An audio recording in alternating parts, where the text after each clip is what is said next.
Welcome back to the video. So we finally have gotten news that Uma Musume's two main restricted cards to one, which is Trial Initiation and Iconodictus, will finally be off the ban list. So as you can see over here within this news post, this is a long-awaited unrestrict. A lot of people were expecting to come during set 4, but we'll be getting it in set 5, which will be released on June 21st. Now, as you can see with the details, I'm going to go read it for you all. Trial Initiation and Iconodictus were preemptively restricted at the launch of the first crossover set. Y'all remember when I actually did the video when it was announced on the English presentation that these hits will be coming immediately on release. This is what it's basically talking about. In order to maintain a fair gameplay environment for all Shadowverse Evolve players. Even with the restrictions, Uma Musume Pretty Derby Universe decks held their own a dominant metagame contenders leading up to the 2023 World Finals and made roughly up 32% of the decks were used in the World Finals, which is still a very great showing. Overall, 1/3 of the main representation. However, with the upcoming launch of the 5th booster set Omens Eternal, we believe that the strength of the cards will even out, which makes sense due to the amount of great power creep that Omens Eternal will be having. So as such, we'll be lifting the restrictions on Trial Initiation and Iconodictus. We hope that this will allow more decks and classes to be represented and continue to monitor tournament statistics, ensure a healthy competitive environment.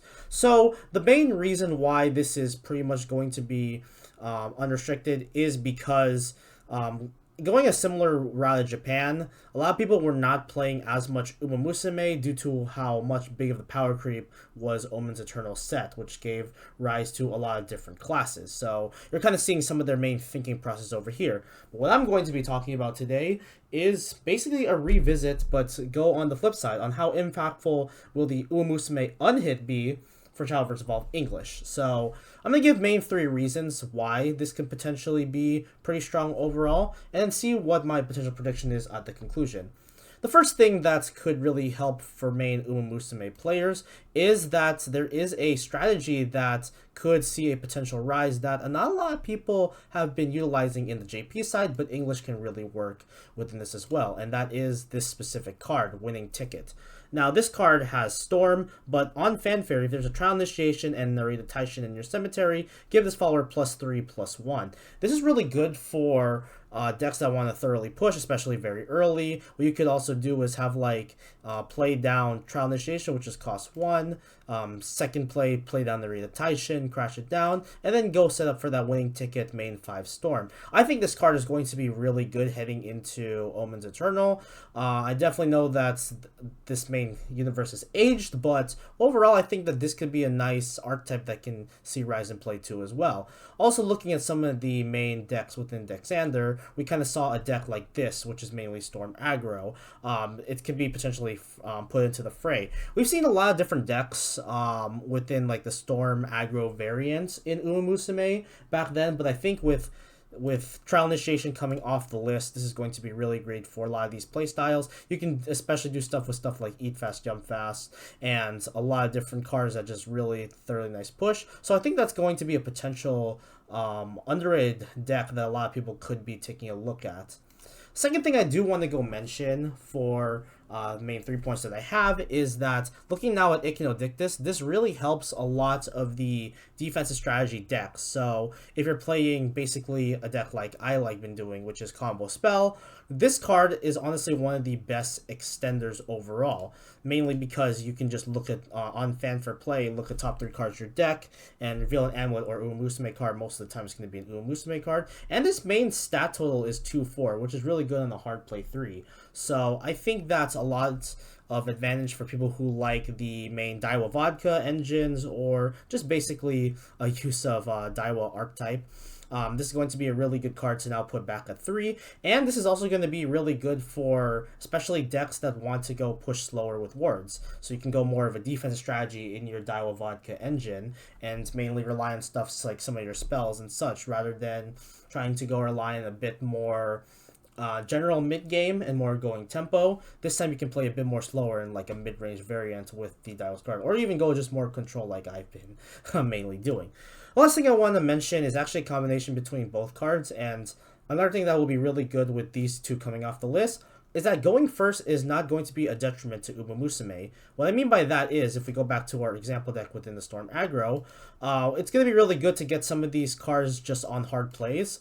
For example, you can just go a Trial Initiation, immediately go onto this, especially that if you mulligan off with the better chances instead of just having that one cost on this too as well. This can also be easily thrown in. Like, for example, you could play Dictus and then find a way to extend, or play the Initiation and find a way to extend into Dictus. Not specifically in this deck, but if you were to add Dictus, this could be a really big help, as it can just continually get your main consistency, which these two cards are mainly the reason why it got hit was due to its great consistency on the Uma Musume variant.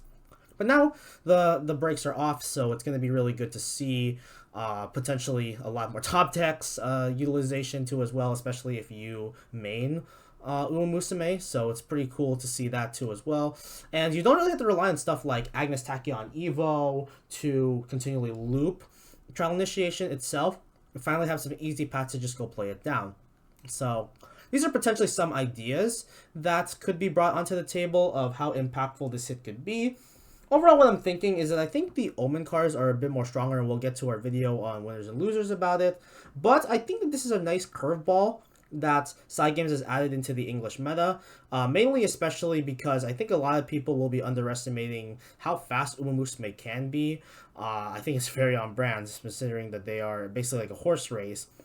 And I'm really excited to see how many people utilize Uma Musume, not just potentially an underrated archetype like the Storm aggro, but potentially some of the more existing archetypes that a lot of people are used to seeing, with like Daiwa Vodka, or even stuff like Smart Falcon. A lot of different main uses of Uma Musume, and I've been liking what a lot of people have been theory crafting in the community on with the Uma Musume hit, but now it's all going to be legal from here. So excited to go see what a lot of people have, especially on week 1, and especially later on too in the sets with the shop challenges going to be happening soon. But otherwise, that has been pretty much my main analysis on the hit. These are some potential positives that I can see from the Uma Musume unhit, and I'd like to know what you think. Comment down below. What do you think? Do you think this is going to impact the game, or do you think it's not going to be as impactful as a lot of people thought? Thank you all for joining in. Thank you for watching. Continue to embrace the darkness, and we will see you all in the next video.